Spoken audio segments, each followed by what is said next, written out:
Shalom, peuple de Dieu. Que la paix du Seigneur soit avec vous, partout où vous êtes, partout où vous écoutez ce message, et que ce message, cette parole, guérisse les cœurs, édifie, fortifie et apporte le réveil dans notre vie. Et ouvre nos yeux sur certaines choses, les mystères cachés de la parole de Dieu. Le thème du message, c'est pourquoi l'Église a choisi d'adorer Dieu ou de faire les cultes les dimanches. Nous allons lire un passage dans le Nouveau Testament. Nous allons prendre Actes chapitre 20 au verset 7. Et j'ai fait la lecture. Le premier jour de la semaine, nous étions réunis pour rompre le pain. Paul, qui devait partir le lendemain, prolongea son discours jusqu'à minuit. Donc, frères et sœurs, ici, dans le livre des Actes des Apôtres, la Bible parle du premier jour de la semaine. Et le premier jour de la semaine, quand nous étions réunis pour rompre le pain, c'est-à-dire, c'est ce que nous appelons communément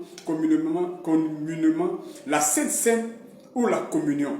Donc, le premier jour de la semaine, ici, ce que nous devons savoir, c'est qu'en tant que chrétiens, enfants de Dieu, chez les Juifs, c'est le dimanche. Donc, le dimanche, ils étaient réunis pour rompre le pain. Et il a dit que Paul a duré dans son discours, c'est-à-dire l'exhortation de la parole de Dieu qu'il apportait à l'Église.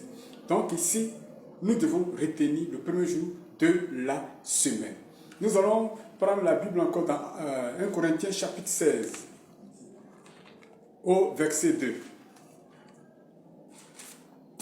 Dans 1 Corinthiens chapitre 16 au verset 2, il est écrit que chacun de vous, le premier jour de la semaine, mette à part chez lui ce qu'il pourra selon sa prospérité, afin qu'on n'attende pas mon arrivée pour recueillir les dons.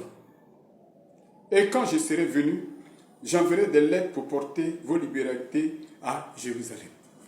Donc ici, nous voyons que l'apôtre Paul, il a envoyé une lettre aux églises, sinon à l'église de Corinthe, qui est l'église que lui-même il avait fondée. Et dans sa lettre, il a exhorté les croyants de mettre à part le premier jour de la semaine, qui est le dimanche, quand ils seront rassemblés, de collecter des fonds. Quand il va venir, il va prendre ces fonds-là pour aller les distribuer dans d'autres églises qui étaient dans le besoin. Donc ça fait 2 fois que nous voyons dans le Nouveau Testament que l'église se réunissait les premiers jours de la semaine. Le premier jour de la semaine qui est le jour du dimanche chez les Juifs. Ce jour est très important. Ce jour est symbolique. Quand nous prenons Luc chapitre 24, à partir du verset 1, il est écrit que le premier jour de la semaine, et Jean chapitre 20, verset 1 jusqu'au verset 18, la Bible nous parle encore des femmes qui très tôt le matin se sont levées pour aller voir le sépulcre où Jésus avait été enseveli et embaumer son corps comme c'était de la coutume chez les Juifs. Arrivées là, elles ont vu que la pierre qui était placée à l'entrée du tombeau avait été roulée. Elles se posaient des questions et les anges leur apparurent pour dire: femme, qui cherchez-vous? Jésus de Nazareth, il n'est point ici, il est ressuscité comme il vous l'avait dit. Vous voyez? Donc c'était très tôt le matin du dimanche. Le premier jour de la semaine, c'est le dimanche. Aujourd'hui, il y a une polémique. Il y a un groupe de chrétiens qui disent que le samedi, qui est le jour du sabbat, c'est ce jour-là qu'on doit adorer Dieu. D'autres aussi disent que dimanche, c'est le dimanche. Effectivement, dans l'Ancien Testament, nous constatons que le peuple de Dieu se rendait dans la synagogue, dans les lieux saints, pour adorer le Seigneur les samedis, qui est le jour du sabbat chez les Juifs. Et c'est là qu'ils adoraient le Seigneur selon les recommandations qu'ils ont reçues même de la loi de Moïse. Vous voyez? Donc c'est normal si les Juifs, on le faisait. Mais quand le Seigneur est venu, nous voyons que les choses ont changé. Dans l'histoire, il y a eu beaucoup de polémiques. Certains théologiens disent que c'est selon le calendrier grégorien, parce que le pape Grégoire, c'est lui qui a fait son calendrier. Il a dit que le lundi est le premier jour de la semaine et le dimanche, que le 7e jour est le dernier. Donc comme Rome avait la puissance, vous voyez, politique, militaire et même ecclésiastique, parce que l'Église faisait une force. Quand au 4e siècle, Constantin le Grand s'est converti en Christ, lui qui était l'empereur. Quand il s'est converti en Christ, il s'est donné à Jésus, vous voyez, lui, il est venu aussi Et par lui, il y a eu des rencontres qu'on appelle les conciles et l'Église a décidé de beaucoup de choses. D'autres disent que c'est Constantin qui a imposé dimanche aux chrétiens de faire le culte.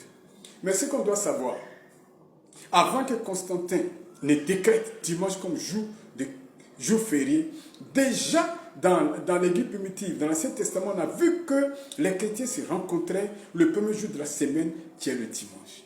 Avant que Grégoire ne modifie son calendrier et qu'il fasse que lundi soit le premier jour et samedi le dimanche, le dernier jour de repos, déjà l'Église priait le premier jour de la semaine, c'est-à-dire le dimanche. Le dimanche est significatif. C'est le dimanche que Jésus est ressuscité. Dans Jean chapitre 20, le matin, les femmes ont rencontré Jésus ressuscité.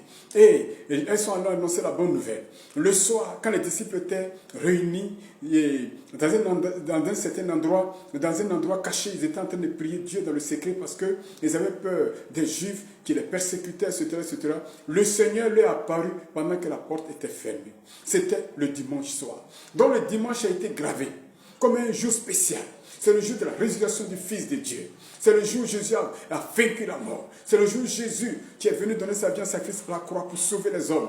Avec son sang pour les racheter, pour faire un royaume de sacrificateurs pour le Dieu très haut. C'est ce jour-là qu'il est ressuscité. Frères et sœurs, c'est un grand jour, c'est le jour de la renaissance. Quand vous prenez Genèse 1, la Bible dit au commencement, Dieu créa les cieux et la terre. Le premier jour, Dieu a créé les cieux et la terre, c'était le dimanche. Quand Dieu a créé les cieux et la terre, le dimanche, le premier jour, il a commencé à créer. Le 6e jour, il a terminé en créant l'homme. Et il s'est reposé. Mais ce monde que Dieu avait créé a été déchiré par le péché d'Adam. La mort, les maladies, les souffrances sont entrées dans le monde. Et Jésus est venu restaurer toutes choses. Il a dit dans Jean 14, je suis le chemin, la vérité, la vie. Dans Jean 8, 12, il dit, je suis la lumière du monde. Dans Jean 6, 35, il dit, je suis le pain de vie. C'est lui qui est venu restaurer toutes choses. Le fait d'être ressuscité dimanche matin, ça veut dire que Dieu apporte une nouvelle création. Dieu recrée le monde par Jésus. C'est quoi dans 2 Corinthiens 5, 17, il est écrit, si quelqu'un est en Christ, il est devenu une nouvelle créature. Les choses anciennes sont passées, toutes choses sont devenues nouvelles. Si tu es en Jésus, tu es né de nouveau. C'est une nouvelle création. Cette création n'a plus rien à voir avec la création qui a été dominée, assujettie par le péché. Le sang de Jésus est venu nous laver. Nous devenons une nouvelle créature. Nous entrons dans un nouveau monde. C'est une nouvelle création. Dans Jean 14, il a dit, après le verset 1, je vais vous préparer une place chez mon Père, car il y a beaucoup de places. Quand j'aurai fini de préparer une place, je viendrai vous chercher afin que vous soyez là où je suis. Frères et sœurs, Jésus est venu recréer toutes choses. Dimanche est le jour de la gloire, de la récréation.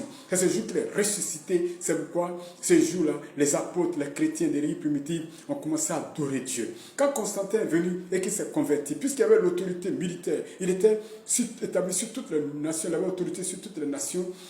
Déjà les chrétiens priaient dimanche. Certainement, il s'est dit, il faudrait qu'on ait plus de temps pour adorer le Seigneur, parce qu'il fallait faire les activités puis prier. C'est peut-être que la plupart des cultes se faisaient le soir. Et comme il avait l'autorité, il dit dimanche est férié, jour du Seigneur. Sinon, ce n'est pas lui qui imposait dimanche comme jour de culte. Les enfants de Dieu priaient déjà dimanche. Toi qui écoutes la parole de Dieu, sache qu'avec Jésus, si tu crois en lui, tu as de nouvelles créations. Tu es rentré dans une nouvelle création, un nouveau monde où il n'y aura plus de mort, de souffrance, de douleur. Parce que Jésus a pris nos péchés à la croix. Tu crois en Jésus, tu seras sauvé. Toi qui es enfant de Dieu, tu es en Christ, sache qu'en Jésus, tu es déjà entré dans la nouvelle création, dans la nouvelle vie. Il faut persévérer avec lui. Selon ce qui est écrit dans Matthieu 24. Au verset 13, celui qui persévère qu'au bout sera sauvé. Il ne faut pas se laisser avoir par les choses du monde. Il ne faut pas se laisser avoir par la tentation. Il ne faut pas se laisser avoir par la séduction du monde. Car Jésus est venu pour créer un nouveau jour, un nouveau monde. Il est ressuscité afin que nous entrons dans une nouvelle vie, dans la vie de gloire éternelle. Dans Apocalypse chapitre 21, la Bible dit qu'il n'y aura plus de pleurs, ni de douleurs, ni de lamentations, ni de guerre. Il n'y aura plus toutes ces mauvaises choses dans ce nouveau monde. Crois et tu seras sauvé. Que le nom du Seigneur soit béni. Que la paix de Dieu soit avec vous. Seigneur, merci pour ta parole. Bénis ton peuple. Que cette parole porte beaucoup de fruits dans les cœurs, dans les vies. Ceux qui n'ont pas encore accepté Jésus, permets qu'ils se donnent à Jésus afin qu'ils soient sauvés. Que toute la gloire te revienne au nom de Jésus-Christ de Nazareth. Amen. Dieu Tout-Puissant, guéris tous les malades. Toi qui es malade, tu écoutes. cette parole. Sois guéri de ton cancer. Sois guéri de ton poison. Sois guéri de toute maladie, de toute infirmité dans ton corps. Toi, tu écoutes la parole de Dieu. Tu écoutes la parole, tu es enfant de Dieu. Sois renouvelé par le Saint-Esprit. Que tout ce qui est malheur quitte vos vies. Que vos activités prospèrent au nom de Jésus. Que les démons de blocage laissent vos vies. Que vos activités prospèrent. Soyez guéris, soyez libérés au nom de Jésus. Que la gloire revienne au Seigneur, le Dieu Tout-Puissant qui a créé les cieux et la terre. Voilà, ceux qui veulent le contact,